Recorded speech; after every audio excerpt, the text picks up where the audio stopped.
लेकिन ये नहीं टूटा, और एक कुछ एक शेयर्स तो बकायदा हरे निशान के भी हैं। आप चाहो तो कंज्यूमर ड्यूरेबल के बहुत सारे शेयर्स दिखा सकते हो एफएमसीजी सेगमेंट के। बट एनी हाउ, तो कहने के बाद सिर्फ यही है कि प्रॉब्लम तो है, प्रॉब्लम्स आंकड़ों में दिख रही है, बट ये है कि बढ़ेगी नहीं बढ़ेगी, सेकंड क्वेश्चन आपके मन में चल रहा होगा। मेरे पास भी इसके कुछ एक पॉइंट्स है, तर्क हैं, लेकिन मैं चाहता हूं कि आप मेरे पॉइंट्स थोड़ा ना सुने और हमारे मेहमानों के पॉइंट्स ज्यादा सुने। अजीत मिश्रा अपने काफी स्टडी करके आते हैं, काफी सारी चीजों को समझते हैं, जानते हैं, काफी बड़ा एक्सपीरियंस है। मैं तो काफी सालों से कनेक्टेड हूँ उनसे, शायद मेरे को 10 साल से ज्यादा हो गया होगा। अजीत सर को एक बार जरा दिखाइएगा। अजीत सर 10 साल हो गए आपको और हमको टीवी पे एक साथ, या इससे कहीं ज्यादा भी साल हुआ? मेरे को लगा 10 साल से ज्यादा हो गए डिप्टी, अगर मैं गलत नहीं हूँ तो करीब 13-14 साल ज्यादा हो गए ना। हाँ। बिल्कुल बिल्कुल 13-14 साल हो गए हमें एक साथ टीवी स्क्रीन शेयर करते हुए, आपसे बातचीत करते हुए और आपके इंटेलिजेंस देखते हो। आप मेरे बाल तो खैर आधे से सफेद हो चुके हैं, अब आपके भी काले बाल हैं, ब्लैक हेयर्स हैं आपके। अच्छे से आपने मेंटेन भी रखा अपने आप को, इसके लिए भी अच्छा है, बधाई हो आपको। अच्छा अजीत सर, आज जो मार्केट है वो तो बेहद ही खराब है। मैं अभी आपसे चर्चा करता हूँ, एक काम करता हूँ, उससे पहले क्या ना एक रिपोर्ट कार्ड दिखाना बहुत जरूरी है। एक बार जरा रिपोर्ट कार्ड मैं दिखाता हूँ, फिर आपके पास आता हूँ सर। भी शेयर्स आज हम डिस्कस करेंगे, स्टॉप लॉसेस टारगेट जो आपको दिखेंगे स्क्रीन पर भी, उनको आप जरा नोटिस कर लीजिएगा। मैं ये तो नहीं कहूंगा कि आप एकदम से खरीदने पे आ जाओ, बट मैं इतना जरूर कहूंगा कि उसको नोटिस जरूर करो, और अगर मौका लगे, लिक्विडिटी आपको अलाउ करती हो, लिवरेज आपका अलाउ करता हो, तो थोड़ा बहुत खरीदारी भी करनी चाहिए। कई बार मौका भी होता है ये, मैं तो इसको मौके की तरह देख रहा हूँ। जब तक 48,000 बैंक निफ्टी का नहीं तोड़ता जो प्रीवियस लो है, और दूसरा मेरे को निफ्टी के अंदर भी 21,800 से नीचे की ज्यादा अभी तक तो बड़ी गिरावट नहीं दिखती। लेट्स सी अजीत सर क्या कहते हैं। अजीत सर नमस्ते, बहुत शुक्रिया। आज जो होना था ये स्वाभाविक है, क्योंकि तो सैटरडे को ही पता लग गया था कि मंडे को आप क्या करने जा रहे हो। तो काफी सारे लोगों को तो सैटरडे संडे इसलिए भी नींद नहीं आई कि मंडे को हम गैप डाउन करेंगे। तो उन्होंने जो क्वार्टरली पैसे आते हैं ना सर, अकाउंट्स में ट्रांसफर होते हैं सेटलमेंट के, वो सारे के सारे पैसे आज ज्यादातर लोगों ने सुबह फिर से अपने अकाउंट्स में डाले ताकि मार्जिन को पूरे कर रखें हम। अब बताइएगा सर आगे क्या होगा? ये गिरावट एक्सटेंड होगी, चांसेस प्रोबेबिलिटी कितनी है, या फिर ये वन डे एपिसोड है, बहुत ज्यादा डैमेज, बहुत बड़ा हिस्सा आज ही आज हमने डिस्काउंट कर लिया? हाँ शुक्रिया डिम्पी। तो डिम्पी देखिए, ये जो करेक्शन है ऑब्वियसली हम सबको पता है कि ये एक मैन मेड क्राइसिस है और जिसका कोई प्रेसिडेंस इस लेवल का अभी तक हमारे पास नहीं है। तो ऑब्वियसली इसके लिए मार्केट में अनसर्टेनिटी है, जिसका खामियाजा हमारी मार्केट में भुगत रही है कि हम देख रहे हैं एक शार्प गैप डाउन और उसके बाद नेगेटिव टोन कंटिन्यू होते हुए। डिम्पी देखिए, आपने मार्च मंथ के लोज को ब्रेक कर दिया और कोशिश कर रहे थे हम उसको होल्ड करने की काफी हद तक। अभी भी उन्हीं लेवल्स के पास 21,900 के पास 21,964 का बेसिकली लो बनाया था जब आपने लास्ट टाइम मार्च मंथ में गिरावट देखी थी। तो आज की क्लोजिंग किस तरीके से रहती है, क्या 22,000 के ऊपर सस्टेन करके जाएंगे और कल किस तरीके से ओपन होगा? तो मेरे हिसाब से 1-2 दिन डिम्पी यहाँ पे ज्यादा कॉशन रखने की जरूरत है। मीन्स अपने आप को बचा लेना ही अपने आप को कमा लेने वाली बात होती है यहाँ पे इस तरीके के मार्केट में। और जिस तरीके से विक्स बढ़ा है, करीब 57-58% विक्स अभी ऊपर है, वो तो वही इंडिकेट कर रहा है कि अभी अनसर्टेनिटी हाई लेवल पर रहेगी। और क्योंकि नेगेटिव कोरिलेशन होता है इन जनरल, तो वो भी एक रीजन रहेगा जब तक कि वहां पे थोड़ी सी वीकनेस या थोड़ा सा एक रिलीफ देखने को नहीं मिलता है। तो नीचे के साइड पे आप मान के चलिए पोजिशनली अगर मैं कहूँ तो 21,300 का जोन मुझे लगता है कि जो major support just in case यहाँ से अगर गिरावट एक्सटेंड होती है। और जिनके पास लॉन्ग पोजीशन है, मेरी रिकमेंडेशन होगी कि बावजूद इस गिरावट के अगर आप चाहें अपनी पोजीशन को थोड़ा सा हेज करना, तो 17 तारीख वाली जो आपकी निफ्टी की 21,800 वाली जो पुट है वो करीब 331 के पास अभी ट्रेड कर रही है। तो इसको एज ए हेज आप बाय कर सकते हैं। और एकदम ट्रेडिंग के पॉइंट ऑफ व्यू से मैं रिकमेंड नहीं करूंगा, कंसिडरिंग कि मार्केट में बहुत ज्यादा वॉलिटिलिटी है। बट अगर कोई करना चाहते हैं तो 201.50 का स्टॉप लॉस के साथ, वो एक स्टॉप लॉस के साथ आप उसको लॉन्ग कर सकते हैं ऊपर पे करीब 480-520 तक के टारगेट्स के लिए। ठीक है, पॉइंट टेकन है सर। कोई और ट्रेड या कोई और स्ट्रेटजी इंडेक्स पे सर कुछ और बताना चाहे बैंक निफ्टी के रिगार्डिंग भी? देखिए बैंक निफ्टी में डिम्पी मैं आज काफी देख रहा था कि लास्ट वीक जिस तरीके से हमने आउट परफॉर्मेंस देखी थी 2.5% के निफ्टी में कट हुए थे, बैंक निफ्टी ऑलमोस्ट फ्लैट बंद हुआ था, तो वो एक इम्पॉर्टेंट फैक्टर था। आज क्योंकि आपने दोबारा से एवरेजेस के नीचे स्लिप हुए हैं, तो मुझे लगता है कि जो आउट परफॉर्मेंस या फिर जो है कि एक हेल्प मिल रही थी बैंकिंग की तरफ से, वो शायद अभी आपको ना मिले, तो ये थोड़ा सा रेंज बाउंड रहेगा कंपैरेटिवली। यस, अभी भी यहाँ पे स्ट्रेंथ है बैंकिंग में, बट मुझे लगता है जब तक 50,000 को रिक्लेम नहीं कर लेते हैं बैंकिंग में, तब तक यहाँ पे भी कुछ एग्रेसिव पोजीशनिंग थोड़ा सा अभी अवॉइड करनी चाहिए। कि शायद नियर टर्म में आपको रेंज बाउंड बायर्स देखने को मिलेगा।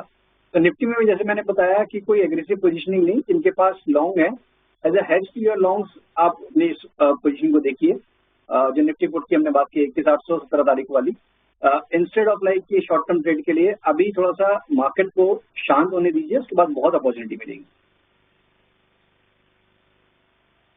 ठीक है, अपॉर्चुनिटी अच्छी मिलेगी, थोड़ा शांति हो जानी दीजिए। आज तो फर्स्ट डे है, मार्केट भी अपना बेस, अपना धरातल ढूंढने की कर रहा है कोशिश।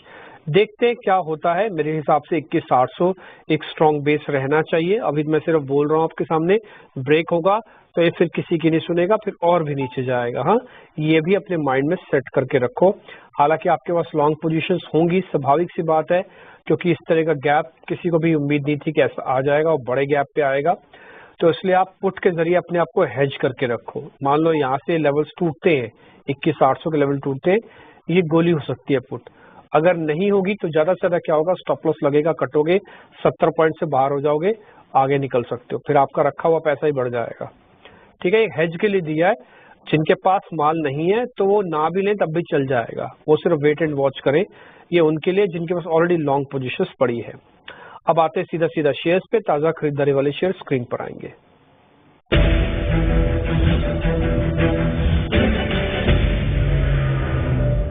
पहला शेयर आज जो हरे निशान में आया था उसका नाम था गोदरेज सीपी, आज स्क्रीन पर अभी भी हरे निशान में दिखेगा।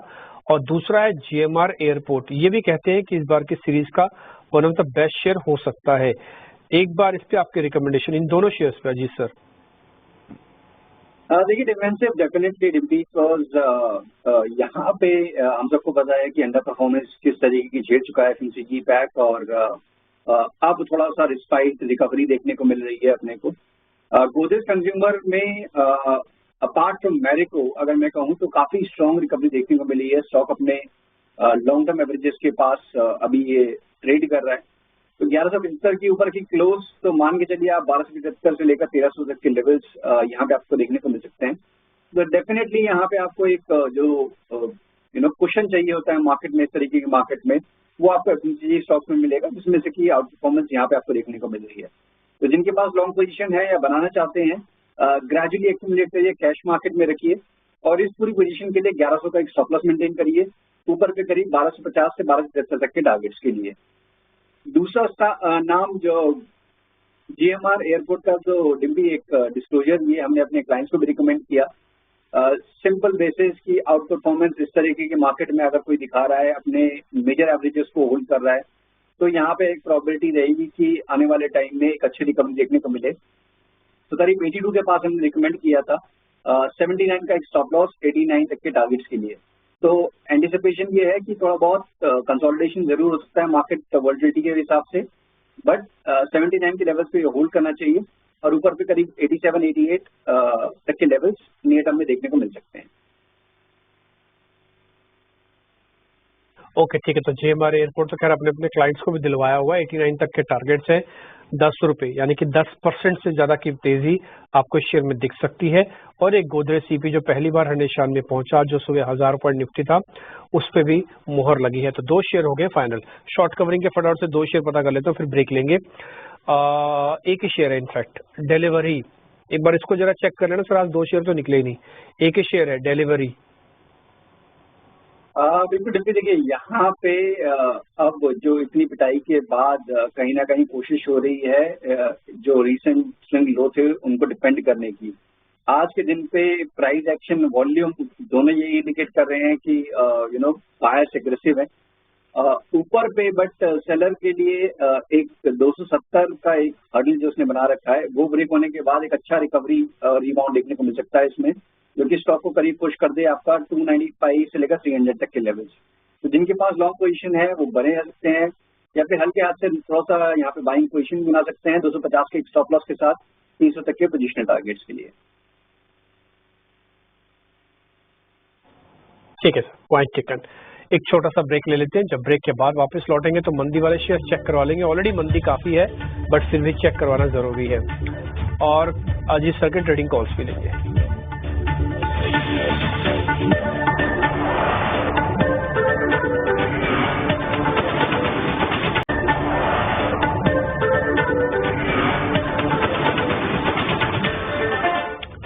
ब्रेक के बाद एक बार फिर आपका स्वागत है। अब जरा मंदी वाले शेयर्स भी चेक करवा लेते हैं आज के मेहमान से। अजीत मिश्रा हमारे साथ बने हुए। ताजा बिकवाली आज एल&टी और गेल पे हुई है। एक बार जरा स्क्रीन पे लेके आई दोनों शेयर्स को।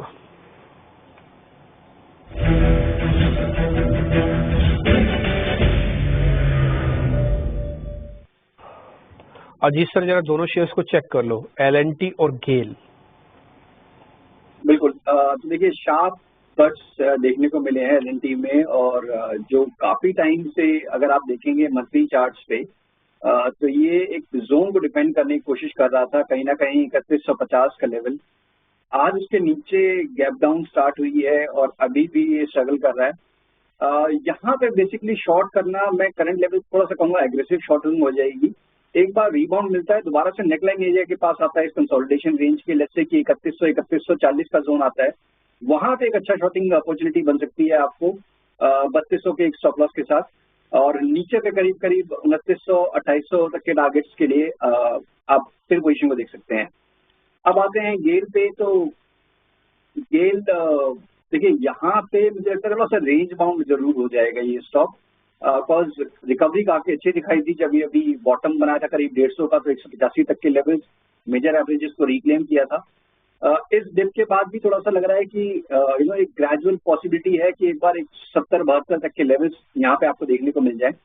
तो मेरी रिकमेंडेशन होगी कि इसको अवॉइड करना चाहिए आपको। इनफैक्ट ये कंसोलिडेट होके एक बार दोबारा शायद आपको बाइंग अपॉर्चुनिटी देगा, तो फॉर टाइमिंग नाउ इसको अवॉइड करेगा। ठीक है डर सर, मैं मंदी वाले शेयर आपसे और जरा नहीं पूछूंगा, हालांकि पूछ सकता था अनवाइंडिंग के शेयर्स भी, बट अपने ट्रेडिंग कॉल्स आप बता दीजिए। बिल्कुल, देखिए पहला नाम होगा अपने डिफेंस बास्केट, जो कि हमने बात की कि डिफेंसिव थोड़ा सा यहाँ पे ठीक ठाक लग रहे हैं, खासतौर से एफएमसीजी बहुत पिटाई के बाद रिकवरी देखने को मिल रही है। तो कोलगेट पाल्मोलिव काफी ज्यादा अंडर परफॉर्म करने के बाद अब कहीं ना कहीं भी थोड़े साइन लग रहे हैं कि एग्जॉर्शन के सेलर्स एग्जॉस्ट हो गए हैं। तो यहाँ पे एक रिकवरी देखने की पोटेंशियल है कि करीब करीब 2510 तक के लेवल्स नियर टर्म में आपको देखने को मिल जाए। तो यहाँ 2300 के स्टॉप लॉस के साथ आप लॉन्ग कर सकते हैं। दूसरा नाम होंगी ओएमसी बास्केट, जहाँ पे कि क्रूड अब करीब $63 के नीचे आपको ब्रेंट ट्रेड करता हुआ नजर आ रहा है। तो यहाँ पे ओएमसी काउंटर्स में एक रिकवरी है, स्ट्रेंथ देखने को मिल रही है। With in the fact Hind petro comparatively better दिख रहा है। तो यहाँ पे करीब 382 तक के लेवल्स देखने को मिल सकते हैं। 348 के स्टॉप लॉस के साथ यहाँ पे भी आप लॉन्ग के लिए देख सकते हैं पोजीशन। नहीं, ये पॉइंट्स आपके दोनों ठीक लग रहे हैं मेरे को। एचपीसीएल इसलिए भी ठीक लग रहा है क्योंकि क्रूड जल्दी जल्दी भी ऊपर नहीं जाएगा और थोड़े डिफेंसिव शेयर रखने चाहिए, तो कोलगेट पाल्मोलिव में जा सकते हो। गोदरेज सीपी ने आज सबसे पहले आके ये बात प्रूव भी कर दिया, तो दोनों शेयर्स आपके बाय हैं, ये अच्छा, बट दोनों स्ट्रेटेजिकली बाय हैं, ये भी आपको ध्यान देना होगा। ठीक है सर, बहुत शुक्रिया, थैंक यू वेरी मच आज समय देने के लिए, अच्छा लगा आपसे बातचीत करके। सरकार FY25 में सरकारी कंपनीज में रिकॉर्ड डिविडेंड हासिल